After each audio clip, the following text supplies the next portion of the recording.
of government schools, mostly in rural areas, to see how they were using computers in their schools. And as you can see here, the situation was often that there was a computer lab, and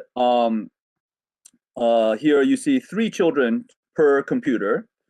We found that this was not at all an unusual situation. Often there were 5 children to a computer, and in some cases, even 9 or 10 children per computer. And of course, what would happen was that one dominant child would usually take over the mouse and keyboard, often an upper caste boy, and then everybody else was left not being able to interact with the computer. And so to the extent that computer interaction was a part of the teaching, most of the children were not getting that interaction.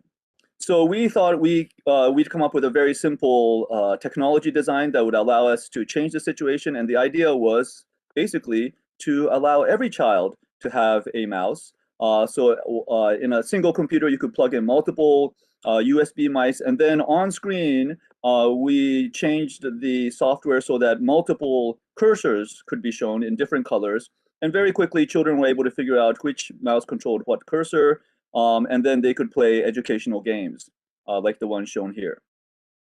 Now, the way this actually looks in practice is like this. So here you see a situation with just one mouse. The students are, literally climbing over each other to try to gain access to the computer, while this one boy in the navy blue shirt controls the mouse. You can see everybody else is saying, "Hey, do this, do that," and of course, the child in the middle is going to do whatever they want to do. This is a situation with one mouse, and you can see, the kids don't look very happy with the situation. And here's a visible change as you provide one mouse per child, where everybody seems much more engaged. They seem happy about it. One of the things that we found was that in the first situation, the other kids would very quickly lose interest. They would get distracted. They would start walking around in the room, and then even the child with the mouse would start getting less interested because now his friends weren't there. In this situation, the students would stay with the game for 20 or 30 minutes without really, becoming tired of the activity. And we did formal studies that showed that, of course, children liked the setup. There was more learning per dollar in the sense of, the number of children who were able to interact with the computer at the same time, and that 5 children per device could learn just as much as 1 child at a single computer. And so we kind of declared victory. And as a result of projects like this, that was back in 2005 or 6 or so, there has been a host of attempts to use digital technologies in various ways to address socioeconomic development around the world. And these ideas have become effectively mainstream. So for example, soon after that, there was the proliferation of what are called MOOCs, massive open online courses. And these courses, when they first came on, were thought to effectively replace in-residence programs at universities. In other words, you could get a college education, a university education, without actually having to physically attend university. That was the idea, and even now you can find all kinds of courses, often for free, online. Hillary Clinton, who was Secretary of State earlier, declared a foreign policy that she called internet freedom, in which she believed that the spread of the internet necessarily improved governance and increased the democratization around the world. And so under her administration, she pushed for the United States spending resources to support the spread of the internet around the world. Again, this was in the idea that through technology, countries would become more democratic. And of course, here is Mark Zuckerberg, CEO of Facebook, saying that the richest 500 million people have way more money than the next 6 billion combined. So you solve that problem by getting everyone online. And all of these are statements that somehow through technology and technology design, the world can become a dramatically better place, and that you can address socioeconomic problems.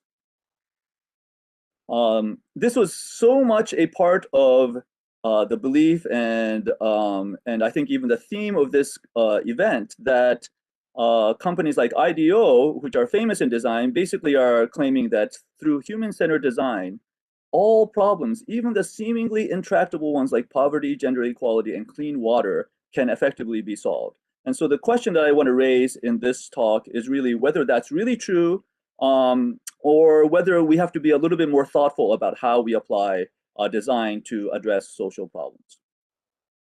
So going back to the question of multiple mice and whether that was helping with education or not, as we took that project and tried to scale it up and tried to see whether other schools would be able to make use of it in a way that was actually helping education, what we ran into very quickly was that at many schools, there were many deeper challenges with the use of technology.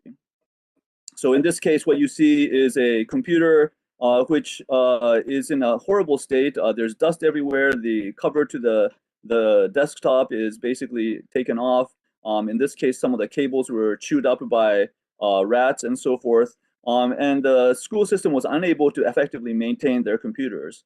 We found situations where teachers could not, were afraid of taking their children to computer lab because they didn't really know what to do with the computers.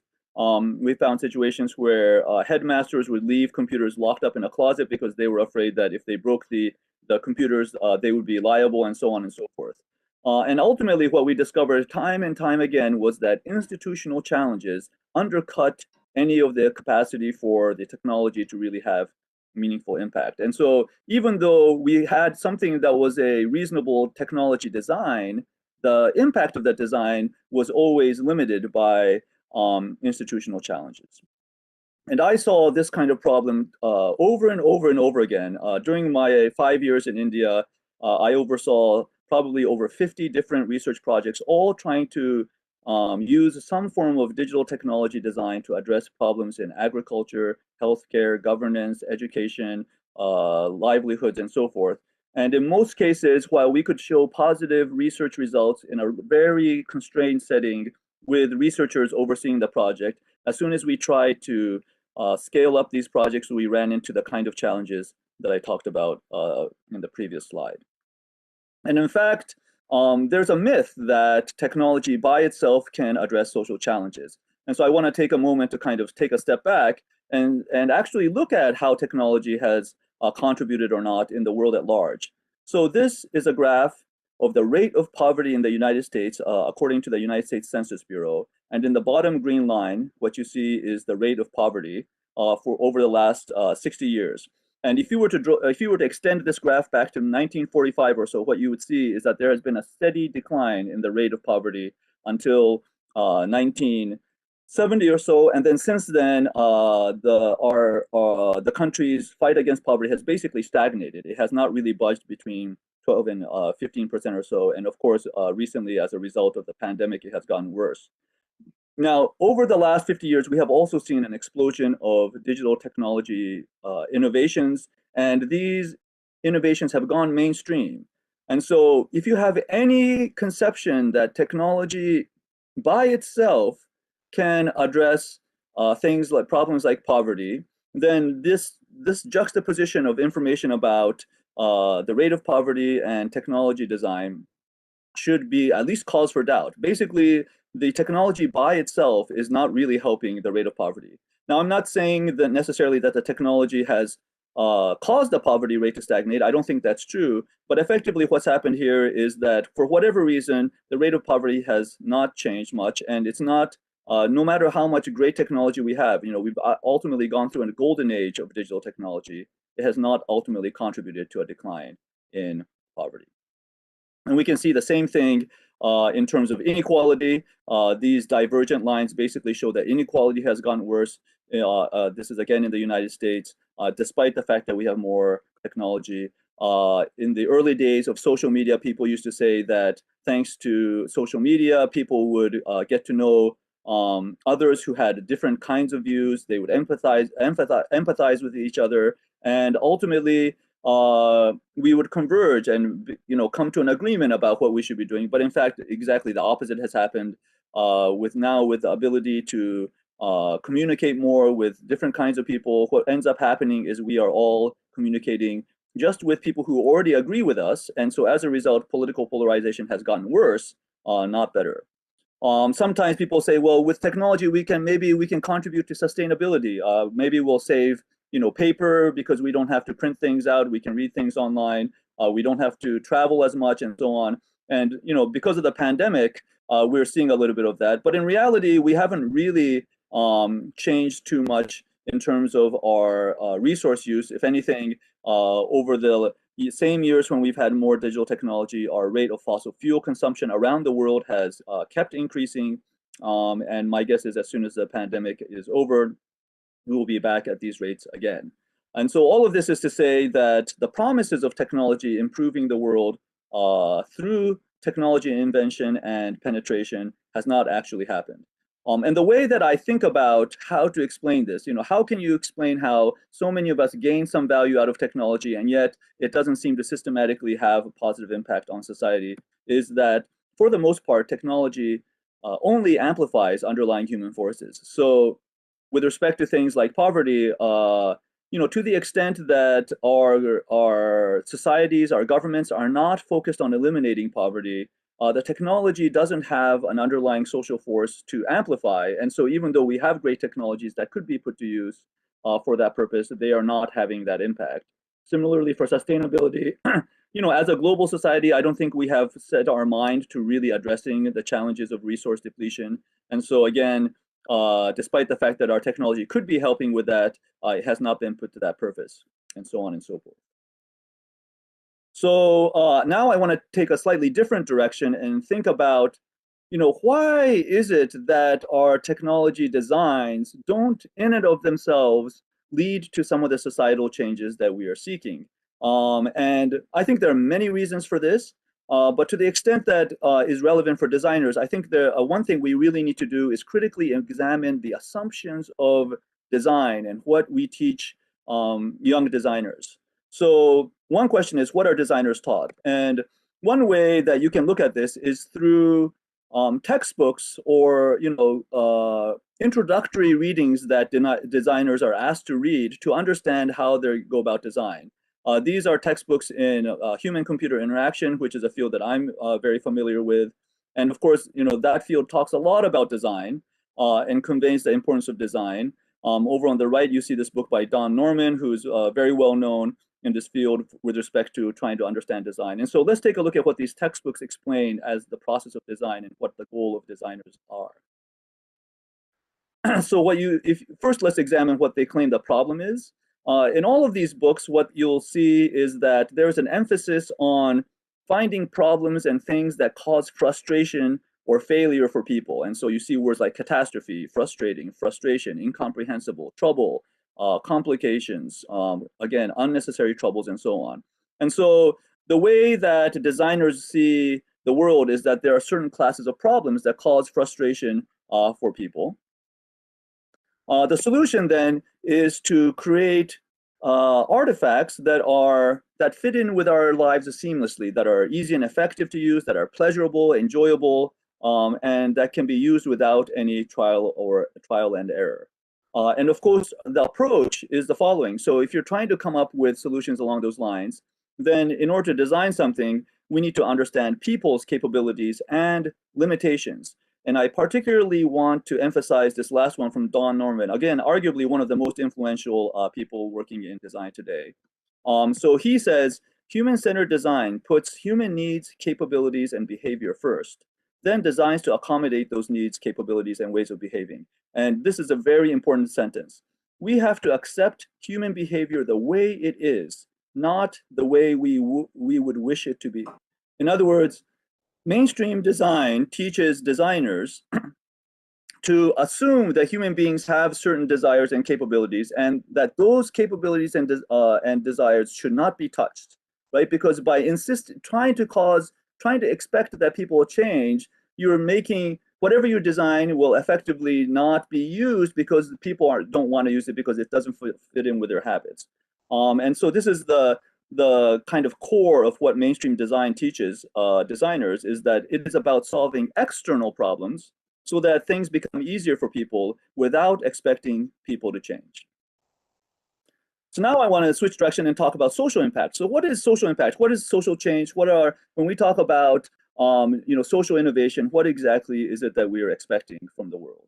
So I'm going to investigate this problem through what I hope are fairly intuitive ways to think about it, which is how our own preferences are when we think about changing individuals or changing society. So, imagine for yourself, which you would rather have. Would you rather have a technology that makes it easier to search for jobs and apply for them, as sites like Naukri.com do, or would you rather have an education and a degree from a strong university that allows you to get the kind of job that you want, even if finding jobs might be harder?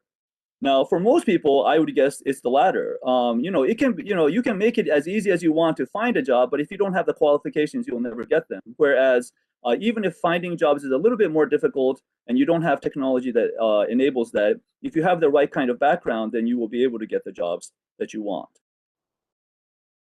Here's another question. Now think about your children. Would you rather have your children be able to do math because they have technology that solves the problems for them?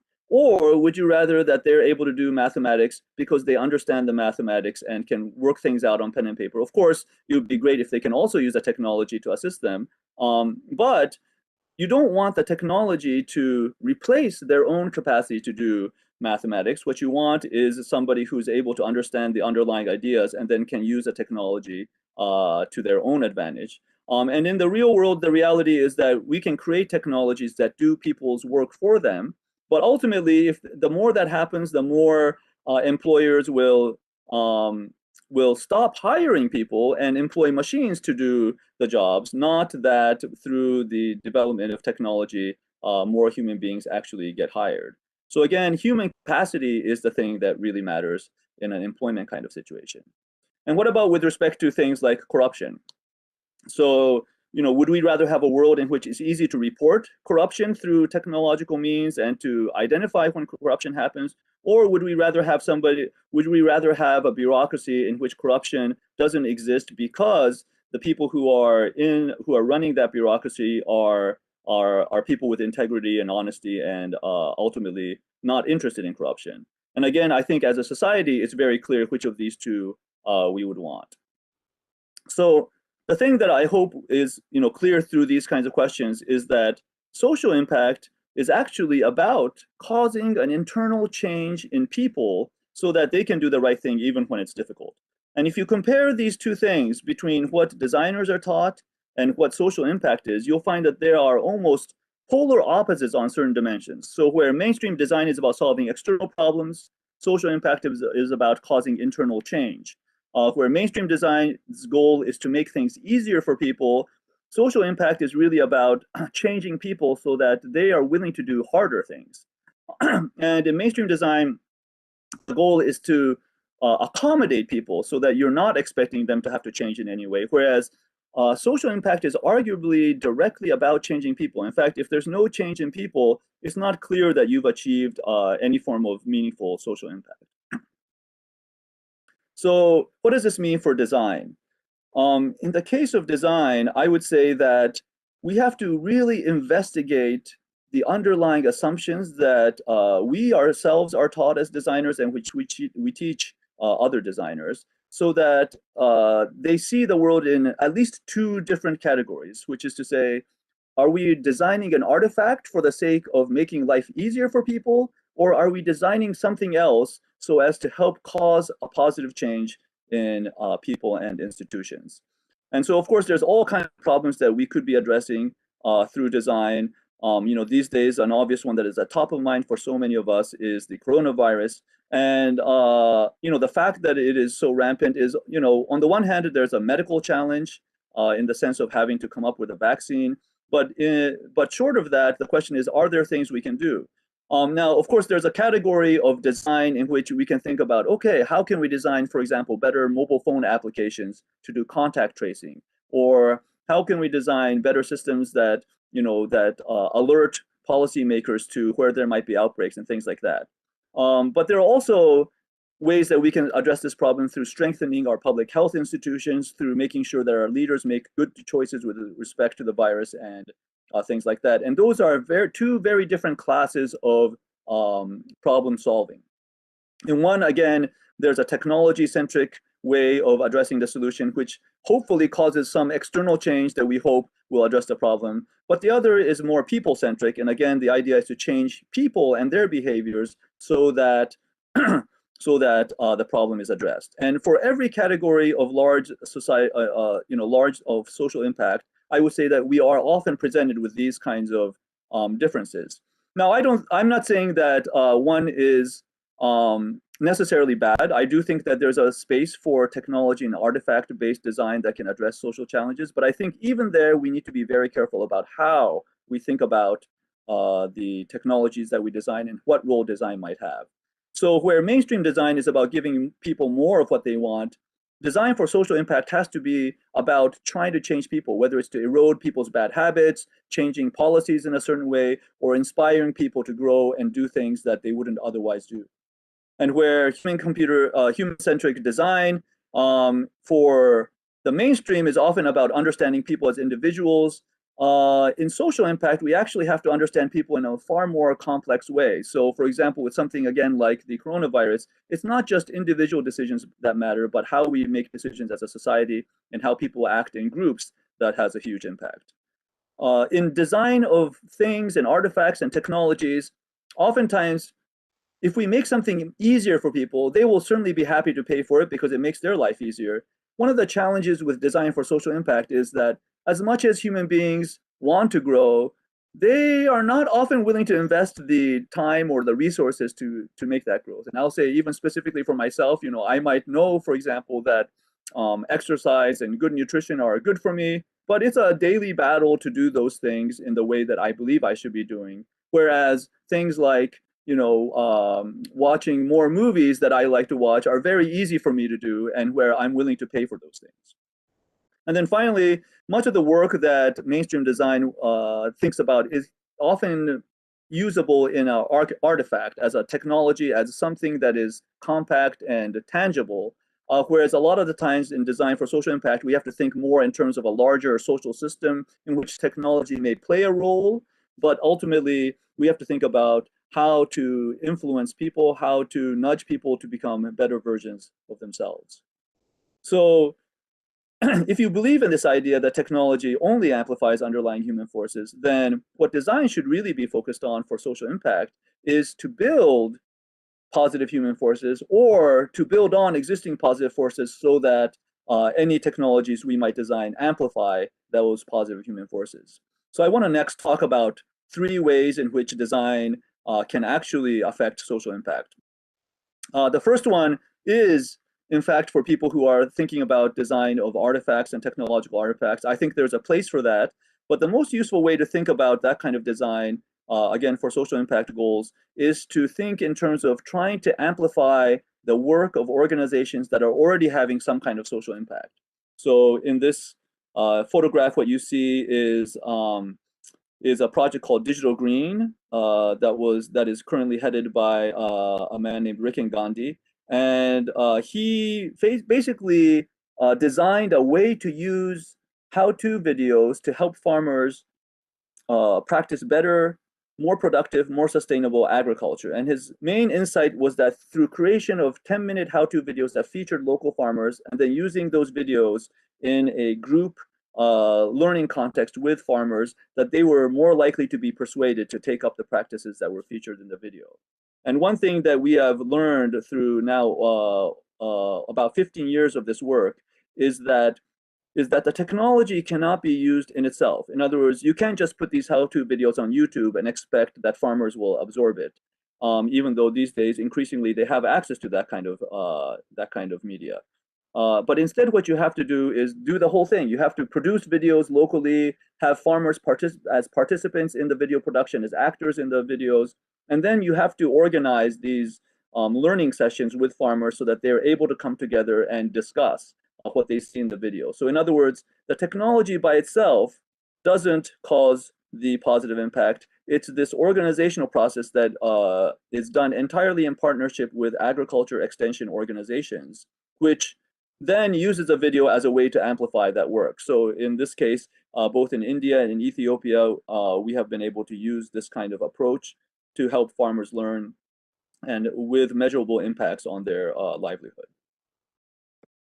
But I think in many ways, design has to go well beyond the design of artifacts. One way to think about what that might mean is to actually help design social institutions that cause change.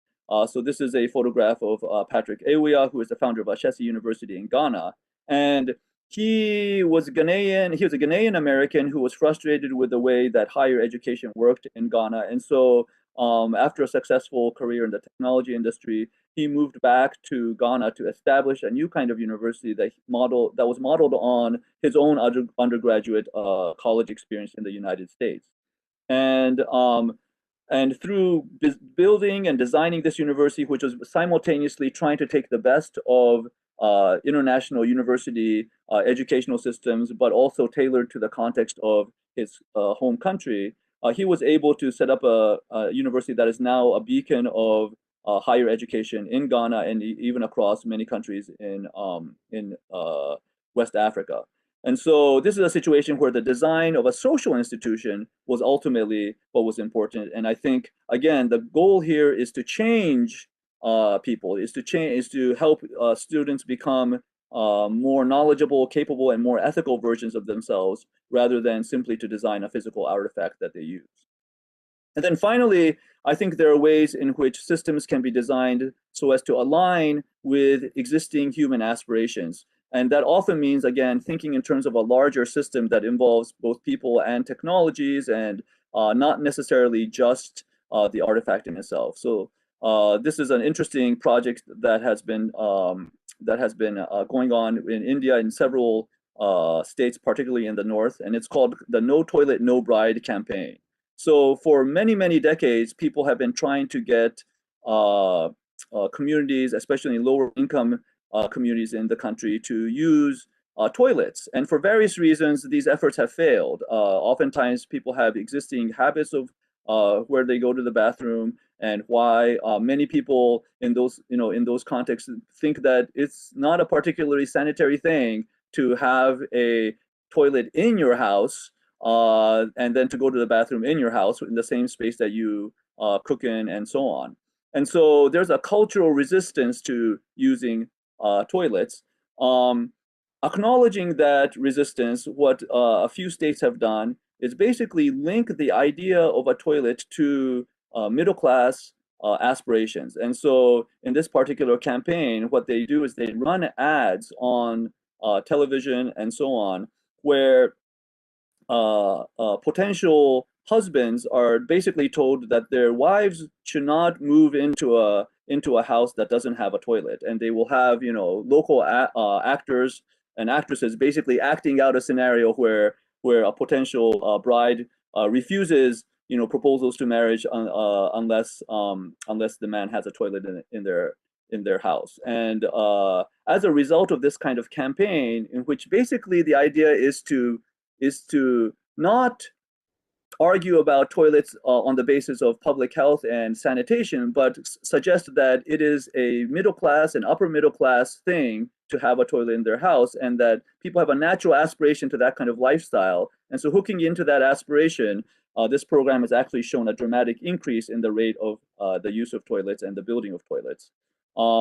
And so this is a kind of situation where the design, again, is not strictly about the technology. It's a larger system that is hooking into human aspirations. So to summarize, on the whole, technology only amplifies underlying human forces.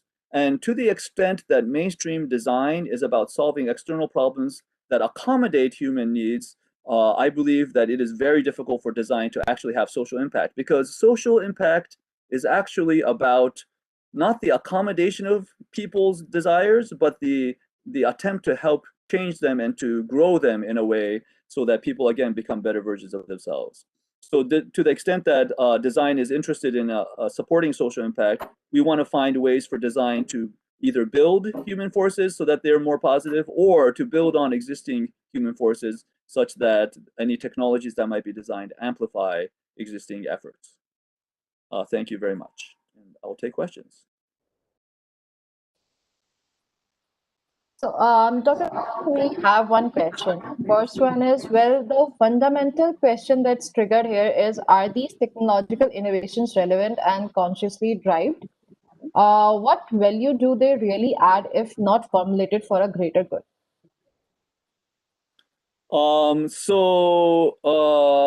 If I understand correctly, there are, already there are a range of technology innovations where the goal is some kind of greater good.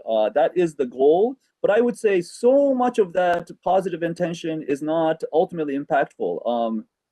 At this point, we have instance after instance of, very clever technological designs not actually meeting the goals that they were espoused. So again, for example, I'll mention one of, my own projects, which was that original multiple mouse situation that you saw.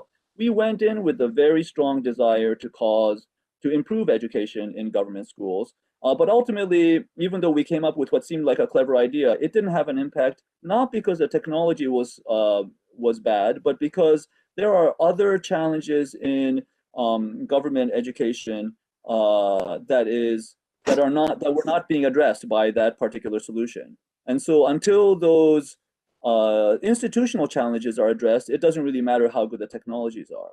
What value do they really add if not for, so the value that they add with the technology, I would argue, is in many cases effectively zero, and some cases even negative, because unless we address those institutional challenges first, the technology won't help. Now, in the case of, education, I would say we should think in terms of design, not just of technologies in the classroom, but of the larger system of education. What is it, we as designers, we should go in and say, what is it that's causing so much of government education to fail, and where, students are actually not learning? And if we think from that problem, as opposed to how can we, design an artifact that would assist education given the existing system, I think we would have much more positive results with respect to education. Thank you. So I see another question. It says, what route would you recommend to balance out the business side of things while working for social needs in particular? That's a great question. In many cases, I think one of the challenges is that we assume that there has to be a business of the kind that we normally associate with, large-scale change. And one of the challenges is that I'm not necessarily convinced that a straight-out capitalist consumption-based conception of change necessarily works. There are certainly many things that can be profitable as businesses that also contribute to positive change, but it's not necessarily the case. So, for example, one of the things that we know about education is that the real challenge is not how do you educate the children of wealthy parents who are willing to spend on their kids. We know how to do that. There are plenty of private schools that are, that cost very high tuition and take a lot of fees, and which deliver good education, but that's obviously not an affordable solution for everybody. And so the harder question is, what do you do in a situation where the financial resources are not as great? And I think that's where design can really take a better look at the situation. So with similar similar level of resources, is it possible to redesign the system of government education such that students in what are effectively free educational programs can actually learn better? And that's the underlying question. Now, one of the reasons why kind of consumption-focused business strategy doesn't necessarily work is that existing systems of consumer products basically are based on the assumption that people are willing to pay for the thing that might be good for them. But that's not always the case. And in fact, in all of the situations where there's challenging social problems, people are not willing to pay for the change, or at least that seems to be the case, or they don't have the resources to pay. So that's true in education. Similarly, in many of us are willing to pay for healthcare after we get sick or after we get injured, but so many of us are not willing to pay upfront for preventative healthcare or to take measures to prevent health. And as a result, it's very difficult to create a business model around that. However, I do think there are ways in which clever and determined entrepreneurs can nevertheless make a profit doing what they do, and that is to see whether they can do something more efficiently and more cost effectively, such that they could effectively think of the government as a client, and to argue to the government that by taking something on, by being paid to do something that the government currently administers, they can do it better than the government. And I think that kind of situation is often the situation. You still need to be very careful about how that's done, because we don't want a situation where companies are exploiting public funds for their own profit. But I think that is at least a potential way towards sustainable engagement. Thank you, Dr. Toyama, for sparing, and thank you so much for sparing your valuable time with us today. I would also like to take this opportunity to thank our partners, our gold partner, Human Factors International, Adobe, Design Challenge partner, Facebook, Knowledge partner, UNICEF, country partner, Catalonia, Trade and Investment. Thank you so much, everyone, for being with us today. We are signing off. Absolutely. It was my pleasure. Thank you.